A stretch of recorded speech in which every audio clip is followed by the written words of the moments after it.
You guys all heard it. You've all seen it. Patek Philippe. Let's talk about it.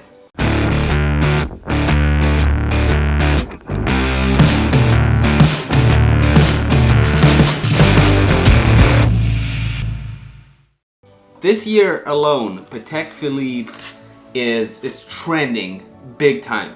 Like, these guys have not given us any rest from the bad news that we've heard in, I believe it was March or April, something like it, when they discontinued the blue face of the Nautilus 5711.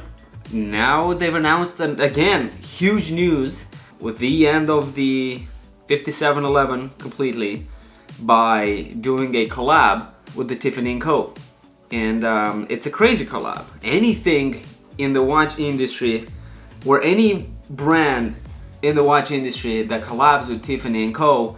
is immediately a very, very special piece. Now, Patek is special itself, doesn't need any collab. And you know, considering the prices, 5711 blue face just skyrocketed. And you know, it went from a retail price of, what was it, $20,000, $25,000, all the way to finding it on the secondary market for $60,000, $80,000. And if that was something that, you know, I said to myself that maybe one day I can put my hands on this watch and finally own it. Well, Patek Philippe said, no, you will not be able to do that because we'll discontinue it, and the pieces that are available, you know, going on Chrono 24, immediately the watch was $120K, $150K, $180,000. And so that's what I lost all my hope. Now, this morning, I saw pictures of a 5711 with a new dial. And I looked at it and I was like, this either is fake or something's happened. So I quickly go in the watch news and I see that yes, they did a collab with the Tiffany&Co. And I don't know how I feel about it. Let's go through a few details over here. It's a Patek Philippe Nautilus, reference number 5711-1A018. In diameter, 40 millimeter with a thickness of 8.3 mil, which is incredible.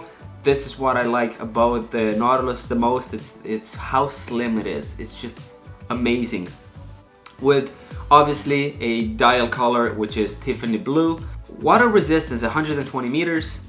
It's obviously on a stainless steel bracelet, as it should be. Caliber number is 26-330SC, and functions obviously we have hour, minute, second, and date.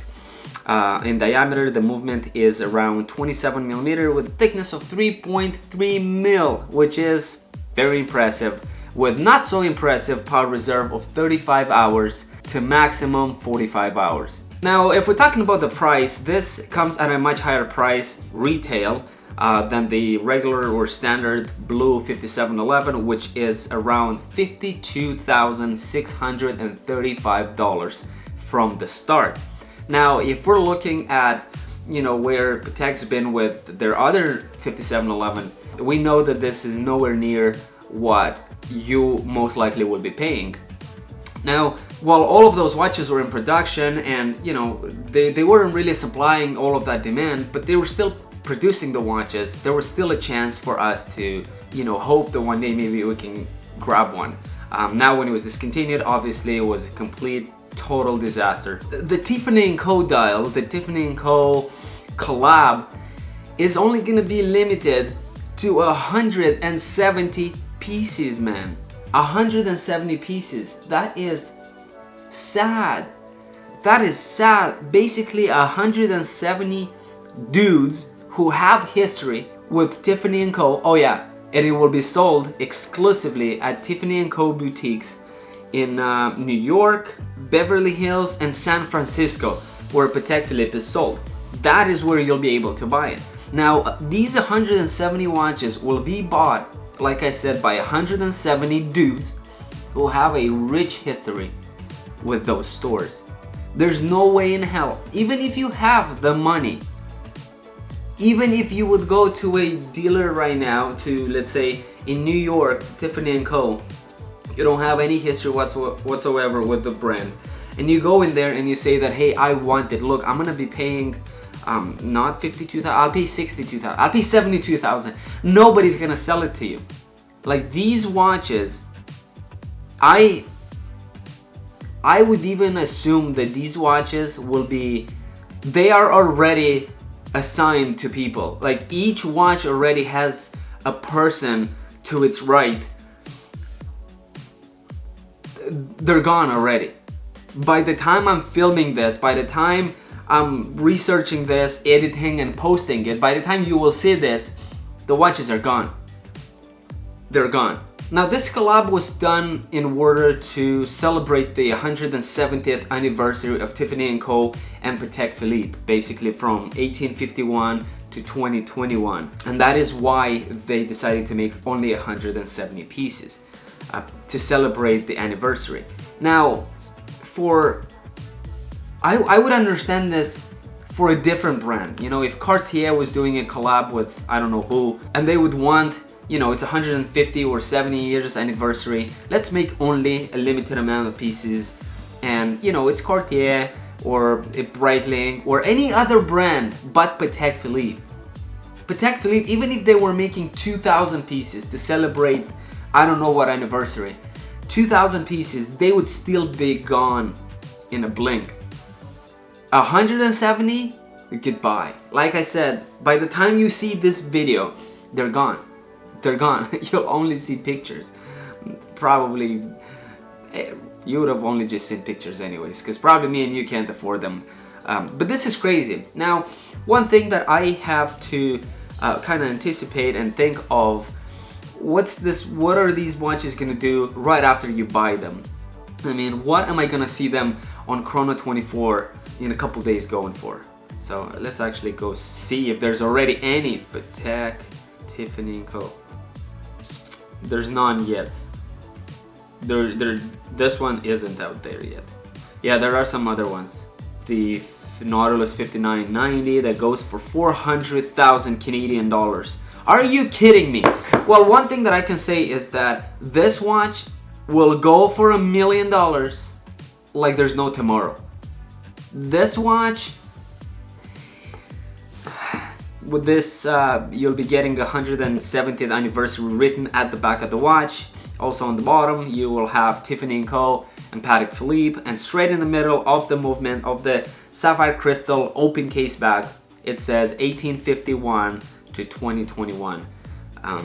That's it. On the dial is extremely simple. The dial is exactly like the Nautilus 5711 in blue. The only difference is that this one is, you know, Tiffany Blue, and on the bottom it obviously has to say Tiffany&Co. Let's see what it also says. In fact, in addition to honoring the 170th anniversary partnership between Patek Philippe and Tiffany, the final 5711 marks the American jeweler Tiffany's acquisition by the LVMH group. And Patek CEO says the following: "This was my little gift to say congratulations on buying Tiffany." For me, it was quite clear I had to choose something unique and exceptional. This is really the last round for this watch.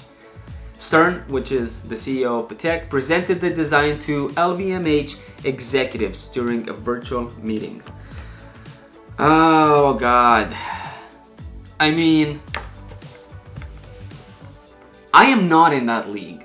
I am nowhere near those money. I'm nowhere near those relationships with Patek or Tiffany&Co. I review entry-level watches. I review Tudor, Longines, Seikos if needed. I don't even understand why I'm talking about this. I'm talking about this probably because there is such a, these are huge news in the watch community, right? This is something that it's important to know, but there in nowhere shape or form it affects my life or my vision on watches or my whole watch experience. This will not make it better or worse. This is a watch that is so out of my league that honestly sometimes it gets me mad because I just love it so much. Not necessarily the Tiffany&Co dial, but the blue dial that they've discontinued. I'm just mad with Patek. I don't know, a lot of people would disagree with me. A lot of people would say, man, you have no idea what you're talking about. This is amazing. And you know, kudos to you. You're probably one of those people that can afford it. I cannot afford this watch retail price at $50,000, let alone what's it gonna go after. I don't know what to say. Drop me a comment. Let me know what you think of the watch. Let me know if you're excited about it. Let me know if you can afford buying it, because this is crazy. This is absolutely crazy. I will be spending my whole week going on Chrono24 to see when there will be the first Tiffany&Co blue dial on there and how much will it go for. This is too freaking insane. I honestly am not a big fan of the dial. I think it's great. I think it's great. I don't see it as ugly. I just don't think it's my style, right? So a lot of people would like this. I quite frankly didn't even think that the green one was my style. I didn't like it. It was a very different green than the Rolex Submariner Hulk per se. So when you're looking at 5711, to me it has to be the royal blue that they've always had. That darker blue was just amazing. But I guess this all comes down to preference when it comes to the color. The collab is crazy. It's what a way to end this watch completely. What a way to put an end on it. Was it necessary? I don't think so. I don't think so. Let me know what you guys think. That being said, I'll catch you in the next video.